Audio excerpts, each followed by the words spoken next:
એક વખતની વાત છે. એક સુંદર ગામ હતું જે ઘાટીઓ અને નદીઓથી ઘેરાયેલું હતું. આ ગામમાં આદિવાસી લોકો વસતા હતા, જેમણે સદીઓથી પોતાનું સંસ્કૃતિ અને પરંપરા જાળવી રાખી હતી. આ ગામનું નામ હતું સાંસ્કૃતિકપુર. સાંસ્કૃતિકપુરના લોકો કુદરતને ખૂબ માનતા હતા. તેઓ દરેક વૃક્ષ, નદી અને પર્વતને પૂજતા હતા. ગામમાં એક યુવાન નામે રવિ હતો, જે ખૂબ જ સમર્પિત અને હૃદય સાથે ભરેલો હતો. રવિને કુદરત પ્રેમ હતો અને તે હંમેશા પોતાના ગામના લોકોની સેવા કરવા માટે તૈયાર રહેતો હતો. એક દિવસ ગામમાં એક ભૂકંપ આવ્યો, જેનાથી ઘણા ઘરો નાશ પામ્યા. લોકો ખૂબ ઢળ્યા અને દુઃખી રહ્યા.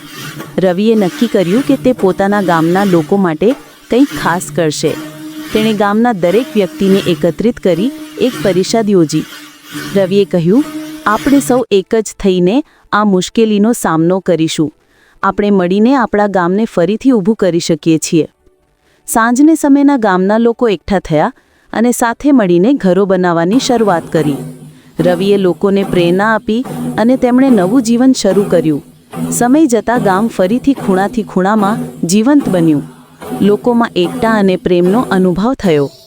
આવો એકતાનો સંદેશ સાંસ્કૃતિકપુરના લોકો માટે એક નવું પ્રેરણા બની ગયો, જે આગળના દિવસોમાં પણ તેમની સાથે રહ્યો.